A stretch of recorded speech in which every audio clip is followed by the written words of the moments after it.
Mtazamaji wangu, moja ya habari inayozidi kugonga vichwa vya habari mapema leo hii ni kuhusiana na handshake iliyokuwa ikipangwa na Rais Mama Samia Suluhu Hassan pamoja na Rais mstaafu Jakaya Kikwete pamoja na chama pinzani kilichoweza kuhusika katika uchaguzi mkuu. Hatimaye handshake hiyo imeweza kupingwa kwa njia moja ama nyingine, ikidhihirisha wazi kwamba mipango iliyokuwa ikipangwa na Rais Mama Samia Suluhu Hassan na Mheshimiwa Jakaya Kikwete haitaweza kufanikiwa, jambo ambalo linaonekana kuwa ni pigo kubwa kwao. Ila mtazamaji wangu, kabla niweze kukufahamisha zaidi, kwanza kabisa itaweza kuwa vema iwapo utaweza kuchukua sekunde yako moja kwa wewe hapo kubonyeza maneno yaliyoandikwa subscribe chini ya video hii. Pia ni vyema iwapo utaweza kulike na kushare video zetu ili YouTube moja kwa moja iweze kusuggest video hii kwa wale wote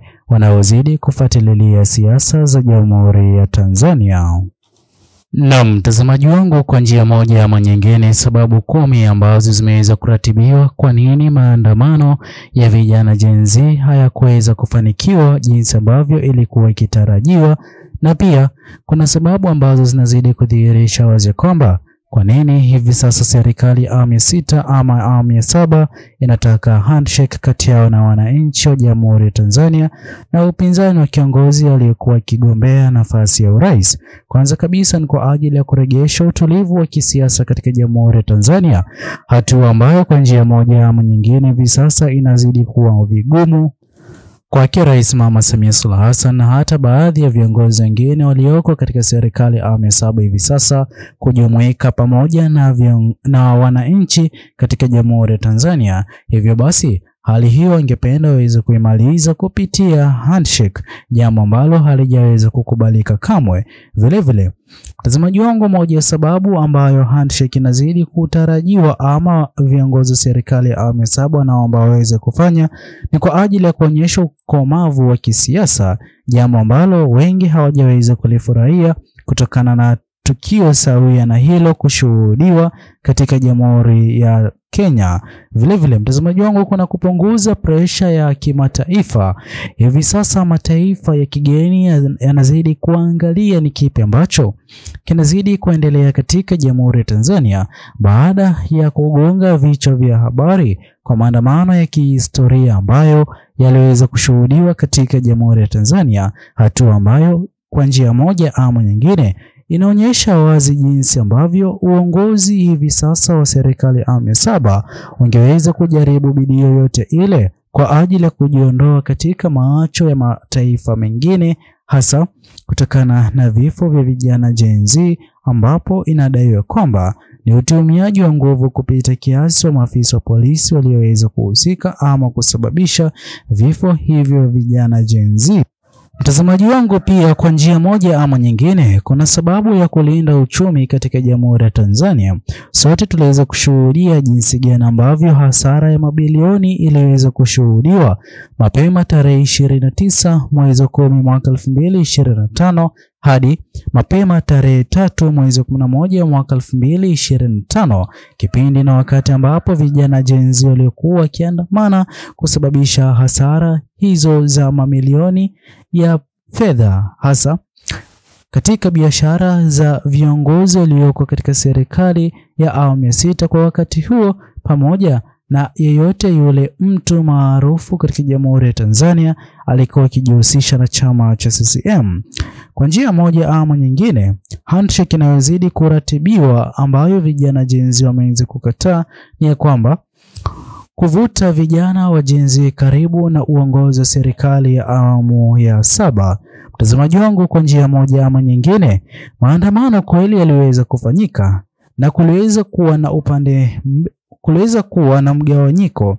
Vijana Gen Z waliweza kujitenga kabisa na viongozi wakuu wa serikali ya awamu ya 7 kutokana na utumiaji wa nguvu kutumika kwa baadhi ya vijana Gen Z waliweza kuaga dunia. Hivyo basi hivi sasa Gen Z katika Jamhuri ya Tanzania hawapo na imani kabisa na viongozi hao serikali ya awamu ya 7. Mbaya kabisa, sote tunaendelea kushuhudia hasa wale ambao wameweza kukamatwa na kufunguliwa mashtaka ya kesi ya uhaini, jambo ambalo baadhi ya vijana Gen Z sio Tanzania pekee hadi Kenya hawajaweza kulikubali na pia kutofurahishwa nalo, hatua ambayo inazidi kusababisha uongozi mzima wa serikali ya awamu ya 7 hivi sasa, akiwemo Mheshimiwa Jakaya Kikwete, rais mstaafu, pamoja na Mheshimiwa Rais Mama Samia Suluhu Hassan, viongozi wengine ambao wapo katika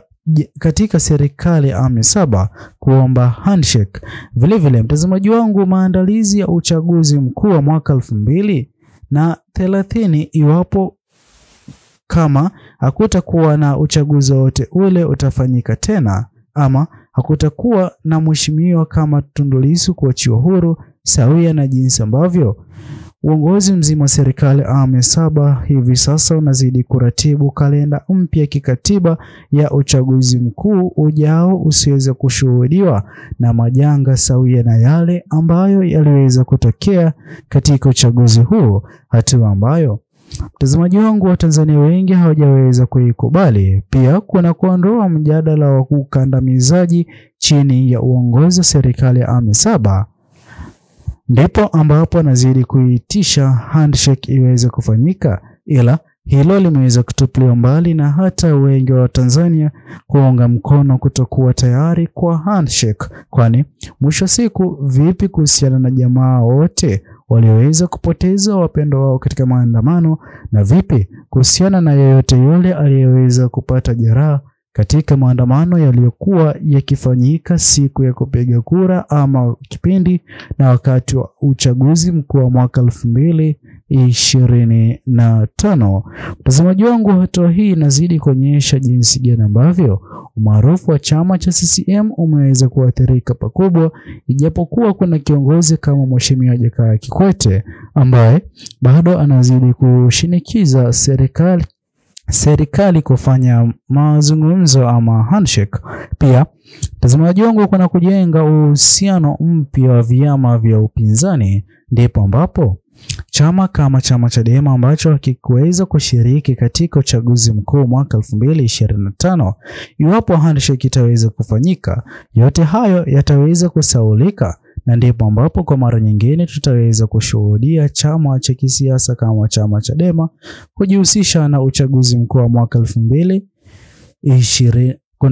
Miaka 5 ijayo uchaguzi mpya utakaporatibiwa, basi moja kwa moja chama Chadema kitakuwa kikijishirikisha rasmi katika kinyang'anyiro cha urais. Pia mtazamaji wangu, kuna kuonyesha mfano kwa Afrika Mashariki. Sote tunafahamu kwamba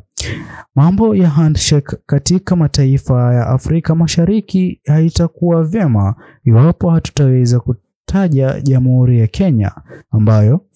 Mheshimiwa Raila Amolo Odinga ameweza kuwa kiongozi ambaye amekuwa na handshake na serikali karibu ya zote katika Jamhuri ya Tanzania. Ila sote tunafahamu kwamba mapema mwezi jana Mheshimiwa Raila Amolo Odinga aliweza kuaga dunia, kwa hivyo ni rest in peace. Ila kwa swala hili la handshake katika Jamhuri ya Tanzania huenda likawa geni, na pia wengi hawapo tayari kwa handshake hii. Sasa mtazamaji wangu, itakuwa vyema iwapo utaweza kutochia maoni yako katika uwanja wa comment section. Usisahau kusubscribe, like, comment na kushare video zetu. Bye bye until the next video.